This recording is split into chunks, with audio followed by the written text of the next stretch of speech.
Eduardo, next we are in the southern Rhône. This is Domaine Cailhol Gautran. Wow. Another exclusive one. Lucia, yes. This is a Minervois Blanc. Ooh. So we're talking about small appellation. We're right on the Mediterranean again. They're very much known for their blends, but this region in particular is really known for red wine. About 90% of what they produce is red. So this is a region that's been making wine and paper since, or records indicate 8,000 years, right? There have been people living there. There's these old cave drawings down there. There's definitely signs of civilization being there almost 8,000 years ago. And the Romans planted vines TikTok there. and Instagram back in the day. they had really good filters. And so, yeah, viticulture's been a part of this region for a really long time. But we're really excited to be tasting some of the white wine. So a blend of grapes. We have Roussanne, Grenache Blanc, Marsanne, a little bit of Rôle, as they call it, Vermentino. And Grenache Gris. Kind of like the Beatles had the Billy Preston and the Keys sometimes. Here's Grenache Gris, which is kind of getting a little more depth, a little more richness to it. A beautiful wine, lively on its feet. This is like a ballerina. This is so pretty. It is very bright. Beautiful. The acidity is tame. However, it just shows up when you need it to.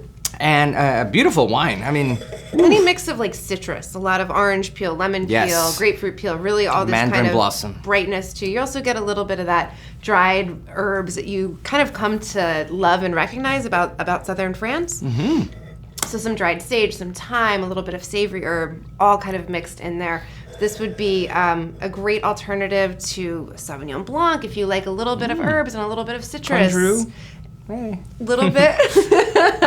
Food-wise, I'm thinking that casual night where you used to invite your friends over and you didn't prepare much, and you just opened those tins of fish that you've been saving, little crackers, and just crack it open while you went on the back door, brought a little chicken and spices, put it in the crock pot overnight, a little poultry. I think this could play with all that layer. I mean, what's your thoughts? I always love your pairings. Let me make me hungry. No, I love the idea of tinned fish. I think, anything like richness, this would cut right through it, would be beautiful. I'm also thinking like a porchetta with that nice herb crust on there to pick up on the herbaceousness in the wine. But yeah, beautiful wine, something to really kind of expand your wine knowledge around. Try these different grapes, these blends from... I can see you with this wine with a little herbed popcorn, watching the US Open, and just a straw. I could certainly see that when I close my eyes. Beautiful wine, exclusive, something that we have a lot of pride on what we do, bringing these wines just for the club and for our members. So cheers. Cheers.